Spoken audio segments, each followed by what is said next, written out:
بسم اللہ الرحمن الرحیم۔ السلام علیکم ناظرین، آپ دیکھ رہے ہیں امان ٹی وی یوٹیوب چینل۔ ناظرین، اہم خبر آپ کے ساتھ شیئر کرنے جا رہے ہیں۔ اس سے پہلے گزارش ہے کہ میرے چینل کو سبسکرائب کر لیں اور ویڈیو کو لائک کریں تاکہ ہر نئی آنے والی ویڈیو آپ تک بر وقت پہنچ سکے۔ ناظرین، چودھری وجاہت حسین کے بیٹے چودھری موسیٰ لائی کا جو سیاسی مستقبل ہے نئے قطر میں، وہ اس وقت جو ہے سوالیہ نشان بنا ہوا ہے۔ میڈیا پر یہ خبر جو زیر گردش ہے کہ کیا چودھری شجاعت حسین چودھری موسیٰ لائی کو نئے قطر کا ٹکٹ جاری کریں گے یا نہیں۔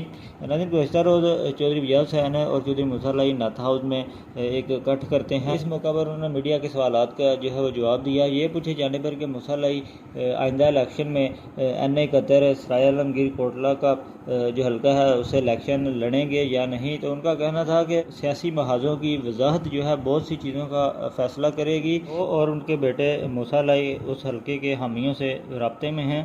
ناظرین، جو سیٹ ایڈجسٹمنٹ کی ایک باتیں اس وقت زیر گردش ہیں میڈیا پر، اگر اس بات کو دیکھا جائے تو چودھری وجاہت حسین جو ہے وہ اپنے بیٹے کو ٹکٹ دلوا سکیں گے کاف لیگ کا یا پھر نہیں، کیونکہ چودھری عابد رضا کوٹلہ اس حلقے میں مضبوط کینڈیڈیٹ ہیں نون لیگ کی جانب سے۔ اگر نون لیگ اور کاف لیگ کی آپس میں جو ہے وہ سیٹ ایڈجسٹمنٹ ہوتی ہے تو آپ کے خیال میں کیا چودھری عابد رضا کوٹلہ کو نون لیگ کسی صورت جو ہے وہ پیچھے کر کے چودھری موسیٰ لائی کو ٹکٹ جاری کرے گی نئے قطر کا؟ آپ کے خیال میں آئندہ کیا صورتحال بننے والی ہے؟ کمنٹ میں ضرور آگاہ کریں۔ اگلی ویڈیو تک کے لیے دیجیے اجازت۔ اللہ حافظ۔